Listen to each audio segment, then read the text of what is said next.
Biasanya, kita diajarkan bahwa kebencian itu buruk, dendam itu racun, dan memang pada banyak orang, kebencian menghancurkan hidup, dendam melumpuhkan hati. Tapi, pernahkah kamu berpikir kalau dua emosi paling gelap ini justru bisa jadi bahan terkuat dalam perjalanan menuju kesuksesan? Sejarah, filsafat, bahkan psikologi memberi kita banyak bukti bahwa energi paling liar dalam diri manusia kadang justru melahirkan pencapaian yang luar biasa. Pertanyaannya, apakah kita bisa mengendalikan energi sebesar itu, atau justru kita yang dikendalikan olehnya? Kebencian lahir ketika kita merasa direndahkan, disepelekan, atau disakiti. Dendam lahir ketika keadilan dirampas dari kita. Itu sebabnya dua emosi ini begitu kuat, karena keduanya berakar langsung pada rasa sakit terdalam yang dialami manusia. Bayangkan seorang anak yang sejak kecil dihina karena miskin. Kata-kata itu membekas, menusuk jiwanya. Kebencian pun tumbuh, dendam terpatri. Anak itu bisa saja hancur karena luka, tapi ia juga bisa menjadikan luka sebagai alasan untuk bangkit lebih keras dari siapapun. Bagi filsuf Nietzsche, manusia yang ingin kuat tidak boleh menolak keberadaan sisi gelap dalam dirinya. Justru dengan menerima lalu menaklukkannya, seseorang bisa melampaui batas dirinya. Kebencian adalah api. Api bisa membakar, tapi juga bisa menempa. Api bisa menghanguskan, tapi juga bisa menguatkan baja. Sama seperti kebencian dan dendam, ia bisa menghancurkan hidup atau membangun takdir baru. Lihatlah sejarah, banyak tokoh besar justru digerakkan oleh dendam pribadi. Napoleon Bonaparte tumbuh sebagai orang kecil dari Korsika, diejek oleh bangsawan Prancis, tapi dendamnya untuk membuktikan diri membuatnya menaklukkan hampir seluruh Eropa. Atau Thomas Edison yang berkali-kali dicap gagal di sekolah, disebut bodoh, tapi penghinaan itu membekas, lalu menjadi dendam yang ia ubah jadi energi kerja keras, hingga akhirnya melahirkan ribuan penemuan. Kebencian sering membuat seseorang menolak untuk berhenti. Saat orang lain puas dengan kemenangan kecil, orang yang menyimpan dendam akan berkata dalam hati, "Belum cukup, aku harus lebih jauh. Aku harus membuktikan lebih besar." Inilah kenapa dendam bisa jadi mesin penggerak yang tak pernah padam. Namun, kita tidak boleh menutup mata.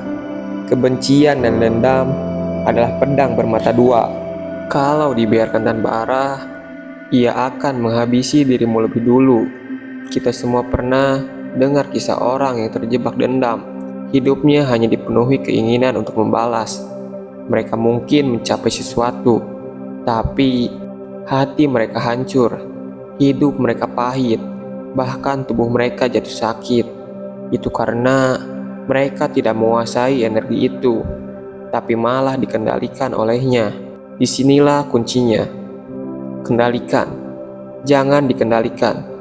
Gunakan kebencianmu sebagai bensin untuk mesin perjuanganmu, tapi jangan biarkan bensin itu membakar mobilmu sendiri. Arahkan, fokuskan, jangan biarkan emosi itu membuatmu buta. Justru dengan disiplin, ia menjadi energi yang paling stabil.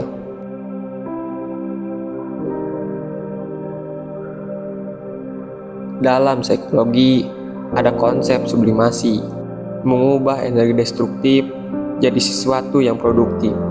Seorang pelukis yang penuh dendam bisa melukis mahakarya. Seorang penulis yang dipenuhi kebencian bisa menulis buku yang mengguncang dunia. Seorang pembisnis yang dulu pernah diremehkan bisa membangun kerajaan bisnis yang membuat musuhnya tercengang. Kebencian dan dendam itu seperti logam mentah kalau dibuang secara sia-sia, tapi kalau ditempa bisa jadi pedang tajam. Orang yang benar-benar berbahaya bukanlah yang tidak mempunyai dendam, tapi yang mampu menyembunyikan dendamnya di balik senyuman, lalu mengubahnya jadi tenaga kerja, disiplin, dan tekad yang tak bisa dipatahkan oleh siapapun.